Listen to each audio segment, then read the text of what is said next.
जिसने प्रभु का आश्रय लेकर भजन किया, उसकी संपत्ति, उसका यश, उसका सुख, उसका प्रताप रोज का रोज ऐसे बढ़ता है जैसे शुक्ल पक्ष में चंद्रमा बढ़ता है, ऐसे बढ़ता है। काको धन काके पशु मंदिर, काके सुत अबला, थिर नाही कछु दामोदर हित, जग में चली चला, जग में चली चला। इसलिए रे मन भजिए नंद लला। पत्नी में, पुत्र में, घर में, धन में आसक्त होकर के हर्षित मत होइए, ये सब छूट जाएंगे। इस संसार में किसी को नहीं टिकना, सबको जाना है।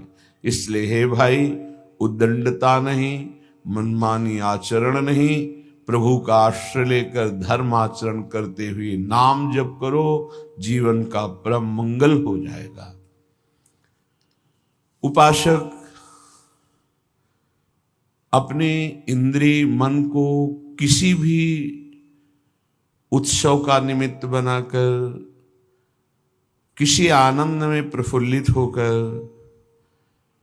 या किसी विक्षेप को प्राप्त होकर कभी किसी विषय को स्वीकार न करे। बहुत ध्यान से सुनना, एक दिन की छूट तुम्हारे जीवन भर के लिए वो संस्कार रूप में फांसी बन जाएगी। ऐसी जगह आपको फंसा देगी, निकलना मुश्किल हो जाएगा। फंसना सहज है, निकलना मुश्किल है। हर भोग एक विशाल अथाह दलदल है, धंसते चले जाओगे, निकलना कठिन है। इस बात को दिमाग में चाहे लिख लो या डायरी पे लिख लो। हर भोग माया का ऐसा दलदल है कि जो इसमें एक बार चखने के लिए कूदा, वो धंसता चला गया। गुरु कृपा, हरि कृपा निकाल ले तो निकाल ले, या निकला हुआ महापुरुष निकाल ले, अन्यथा वो उसमें डूब ही जाता है। ऐसा दलदल है।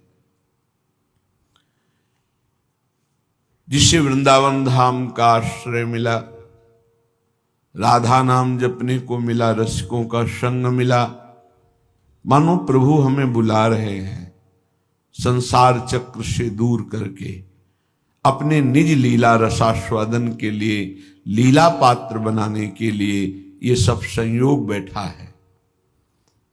श्रीपाद कह रहे हैं, ऐसा वृंदावन जहां अत्युत्कृष्टे सकल विधया, श्रील वृंदावनेस्मिन् दोषान् दृष्टान् निजहत दृशा, वास्तवान् ये वदन्ति तादृक् मूढ़ा हरिहरि मम प्राण बाधेप्य दृश्याः, संभाव्याव कथमपि नहि प्राय सर्वस्य हास्याः। हे भाई, तुम्हें यदि वृंदावन वास मिल गया है या आश्रय मिल गया है, आप 2-4 दिन के लिए ही वृंदावन को आए हैं, तो आप अपने भाग्य को सौभाग्य में बदलें, दुर्भाग्य में नहीं। यहां दोनों काम हो जाएंगे। आपका भाग्य सद्भाग्य में बदल जाएगा, और अगर असावधान हुए तो आपका भाग्य दुर्भाग्य में बदल जाएगा। बहुत पावर है, बहुत पावर है। जीव ही आप असत वृत्ति करेंगे तो वही पावर आपको असत की तरफ बढ़ा देगा। ध्यान रखना, भगवान की छाती से धर्म का प्रादुर्भाव हुआ है, भगवान की पीठ से अधर्म का, और दोनों भगवान से ही प्रकट हुए, धर्म और अधर्म, और दोनों सामर्थ्यशाली हैं।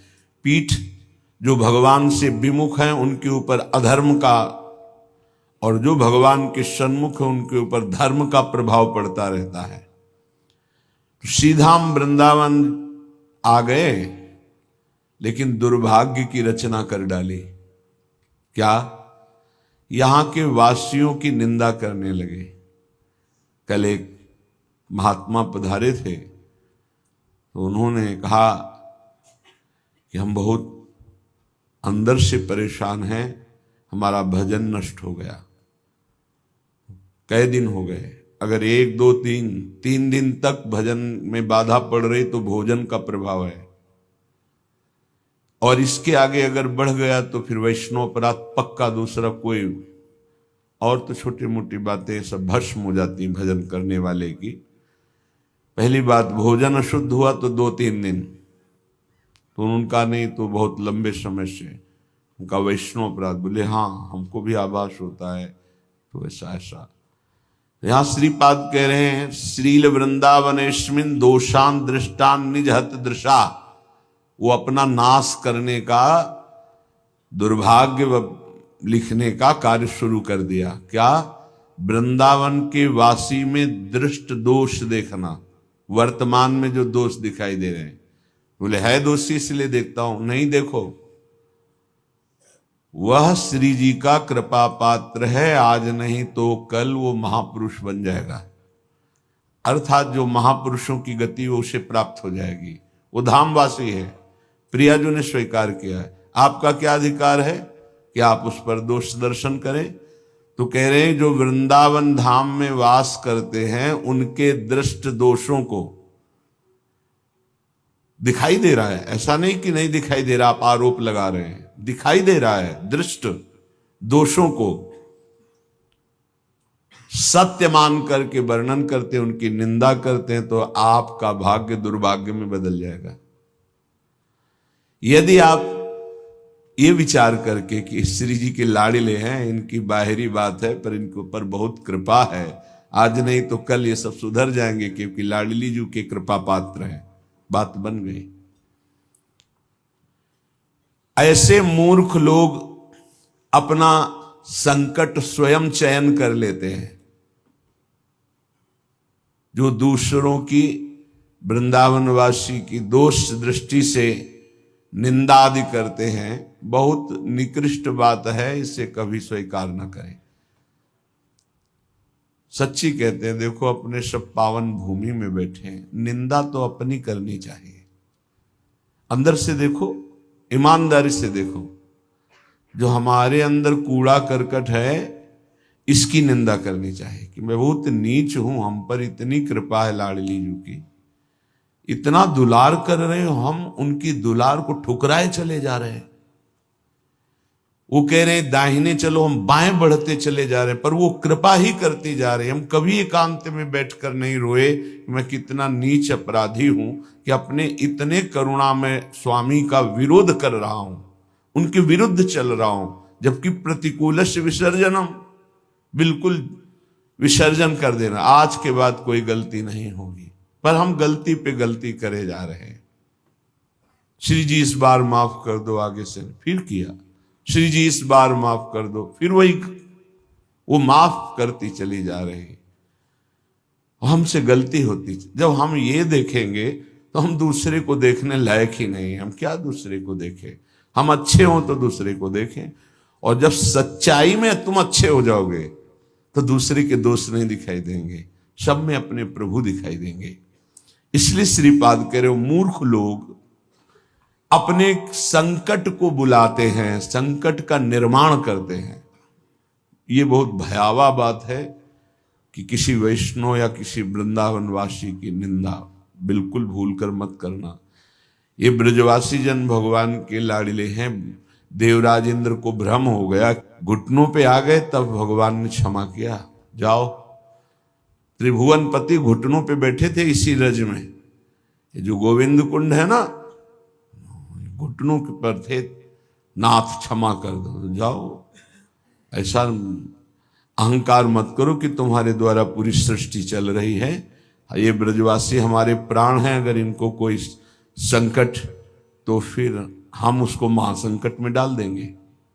हमारे ब्रजवासियों को कोई ना छेड़े। भगवान कह रहे मेरे प्राण हैं ब्रजवासी जन। देवराज इंद्र से ज्यादा नाराज नहीं हुए। कारण जानते हो?